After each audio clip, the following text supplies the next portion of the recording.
Nintendo's got so many great multiplayer games on the Switch, and you can never have too many controllers. Today we're going to show you how to hook up your Xbox controllers to the Nintendo Switch.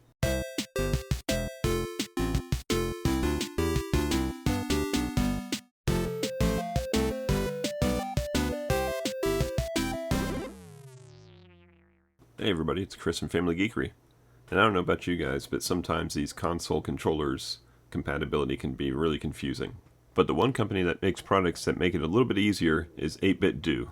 And here at Family Geekery, we recently reviewed this 8BitDo USB wireless adapter for Bluetooth. And it worked out great for hooking up our PlayStation 4 controllers to the Switch.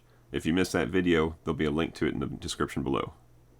But the only problem is, it's not going to work with the newer Xbox One Series X and Series S controllers. So they put out a new product that's going to solve that problem. So today we have the 8BitDo USB Wireless Adapter 2. And this is going to solve that problem for the Xbox. It's also going to work with all the other Bluetooth controllers you have, including the PlayStation controllers. So let's open this up and watch it work. So here you see it's going to look and function exactly like the version 1.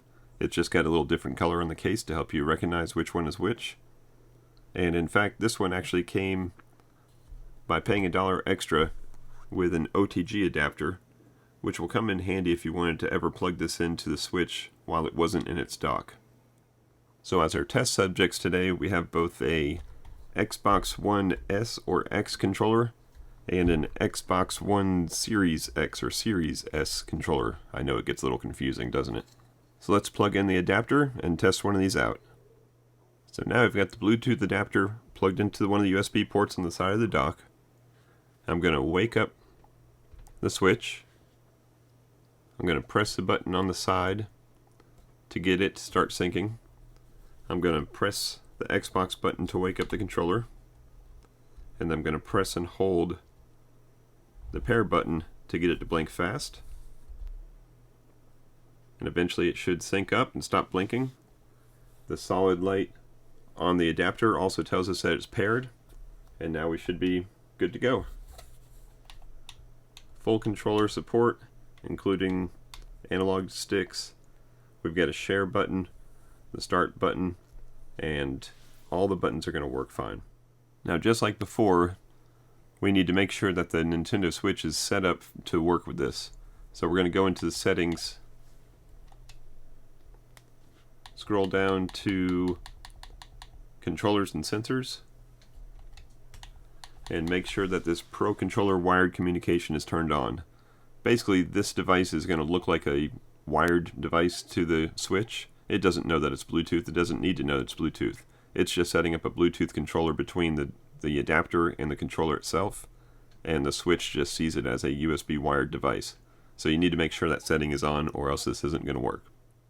And besides allowing us to hook up our Xbox controllers to our Switch, you can basically use this adapter to connect any Bluetooth controller to any device that takes a USB input.